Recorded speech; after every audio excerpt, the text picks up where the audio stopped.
আশা করি সবাই ভালো আছেন। আজকে একটি গুরুত্বপূর্ণ বিষয় সম্পর্কে আমি আপনাদের মাঝে আলোচনা করব। সেটা হচ্ছে লিগ্যাল নোটিশ। লিগ্যাল নোটিশ বা আইনি নোটিশ হলো একটি আনুষ্ঠানিক লিখিত বার্তা, যা কোনো ব্যক্তি বা প্রতিষ্ঠান অন্য কোনো ব্যক্তি বা প্রতিষ্ঠানকে কোনো নির্দিষ্ট বিষয়ে তাদের দাবি বা অভিযোগ জানানোর জন্য পাঠিয়ে থাকে। এটি মূলত কোনো আইনি পদক্ষেপ, যেমন মামলা করার পূর্বে একটি প্রাথমিক ধাপ বা সতর্কবার্তা।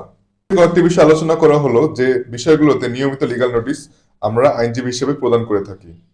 চেক ডিজঅনার, ব্যবসা বা ব্যক্তিগত ক্ষেত্রে টাকা ধার দেওয়ার বিষয়গুলোতে, বায়না চুক্তি লঙ্ঘন, অবৈধ দখল, পৈতৃক সম্পত্তি ভাগাভাগি নিয়ে বিরোধ, বিয়ের পরে স্বামী যদি স্ত্রীর দেনমোহর না দেয় বা খোরপোশ ঠিকঠাকভাবে না পরিশোধ করে, সন্তানের অভিভাবকত্ব, তালাক বা বিবাহ বিচ্ছেদের নোটিশ, ভাড়া বকেয়া চুক্তি, চুক্তিভঙ্গ, বাড়িওয়ালা যদি নিজের প্রয়োজনে তার ঘর খালি করতে চায় সেক্ষেত্রে অগ্রিম নোটিশ, বিনা নোটিশে চাকরি থেকে বরখাস্ত করা, নিয়োগপত্রের শর্ত লঙ্ঘন, মানহানি, ভেজাল পণ্য বা ত্রুটিপূর্ণ সেবা ইত্যাদি।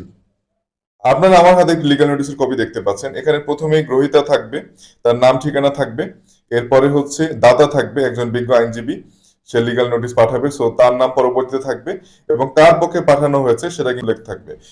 অতঃপর আপনার যে আইনি পদক্ষেপ বা আপনার যে আইনি সমস্যা বা আপনার যে আইনি অধিকার লঙ্ঘন হয়েছে সেগুলো হচ্ছে এই লিগ্যাল নোটিশের বর্ণনার মাধ্যমে লেখা থাকবে। এবং পরবর্তী পেজে আপনারা দেখতে পাচ্ছেন এখানে হচ্ছে একটি সময় দেয়া থাকবে, তারিখ দেয়া থাকবে নিচে, এবং যে এটি পাঠাবে তারিখে স্বাক্ষর দেয়া থাকবে।